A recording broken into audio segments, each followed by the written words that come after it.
CIA ने इस किताब को छुपाया क्यों? इंसान की ये दुनिया कई बार बनी और बिगड़ी है। चैन ने यूएफओ, एलियन और इंटर डायमेंशनल एंटिटीज की भी बात की।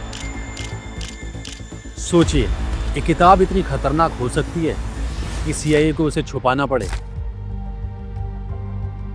साल था 1960 और एक नाम सामने आता है, चैन थॉमस। पेशे से इलेक्ट्रिकल इंजीनियर, लेकिन सोच उससे कहीं ज्यादा गहरी।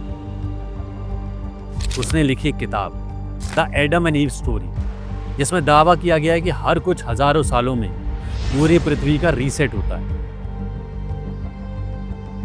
और यह रीसेट कोई मिथ नहीं है, बल्कि एक ऐसा साइंटिफिक प्रोसेस है जो धरती की पूरी जियोग्राफी बदल देता है। किताब प्रकाशित होते ही सीआईए ने इसके बड़े हिस्से को क्लासिफाइड कर दिया, मतलब छापने से मना कर दिया। क्यों? क्योंकि इसमें ऐसा कुछ था जो पूरी दुनिया की सोच को हिला सकता था। चैन थॉमस का सबसे बड़ा दावा था, earth undergoes catastrophic pole shift every few thousand years.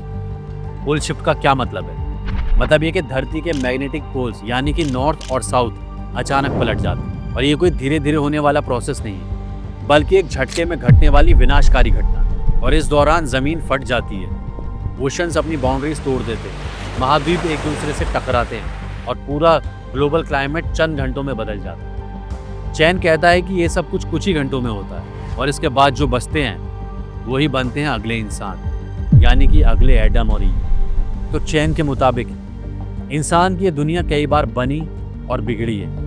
हम जो आज अपनी मॉडर्न सिविलाइजेशन समझते हैं वो आखिरी नहीं है। इससे पहले अटलांटिस, लुमेरिया और शायद इजिप्टियन और मायन सिविलाइजेशन, ये सब पहले से रीसेट सर्वाइवर्स थे। लेकिन वक्त के साथ उनकी नॉलेज और टेक्नोलॉजी भी खो गई। हर रीसेट के बाद सिर्फ कुछ लोग बचते हैं। वो पहाड़ों में, केव्स में या ऐसे इलाके में होते हैं जहाँ डिस्ट्रक्शन कम होता है। इन्हीं लोगों से एक नई दुनिया की शुरुआत होती है, एक नई हिस्ट्री, एक नया रिलीजन और एक नए मिथ्स। और फिर एक दिन सब कुछ फिर से दोहराया जाता है। अब असली सवाल, सीआईए ने इस किताब को छुपाया क्यों? क्योंकि चैन की किताबों में सिर्फ वैज्ञानिक थ्योरी नहीं थी। उसने एंशिएंट रिलीजियस टेक्स्ट, मिथ और मॉडर्न जियोलॉजी को आपस में जोड़ दिया।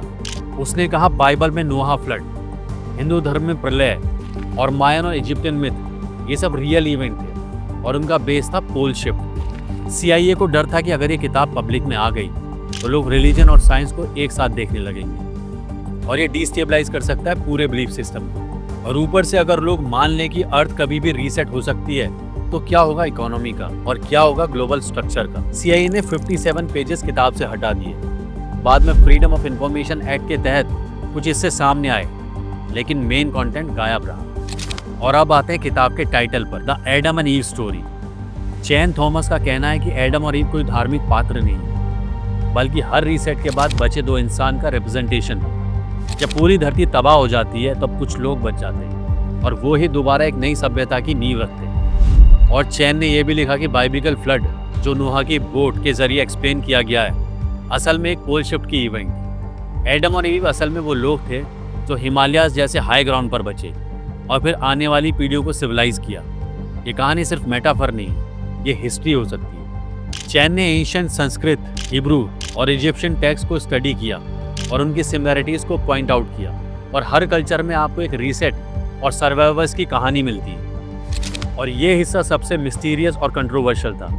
चैन ने लिखा कि एंशिएंट सिविलाइजेशंस हमारे जितनी ही एडवांस थी, उन्होंने ऐसी टेक्नोलॉजी डेवलप की थी जिनका हमें अभी तक अंदाज़ा भी नहीं है, लेकिन रीसेट के बाद सब खत्म हो गया। चैन ने यूएफओ, एलियन और इंटर डायमेंशनल एंटिटीज़ की भी बात की। उनका मानना था कि कुछ स्पीशीज शायद हर बार के रीसेट को ऑब्जर्व करती है और ज़रूरी वक्त चुनने पर लोगों की मदद करती है। उन्हें यह भी कहा था कि टेलीपैथी, लेविटेशन, इंस्टेंट कम्युनिकेशन, ऐसे पावर्स पहले इंसानों के पास थी, लेकिन रीसेट के बाद हमने सब खो दिया। चैन की राइटिंग में ये सब इमेजिनेशन नहीं था। उसने जियोलॉजिकल लेयर्स, सैटेलाइट इमेज और फॉसिल्स तक के रेफरेंस दिए।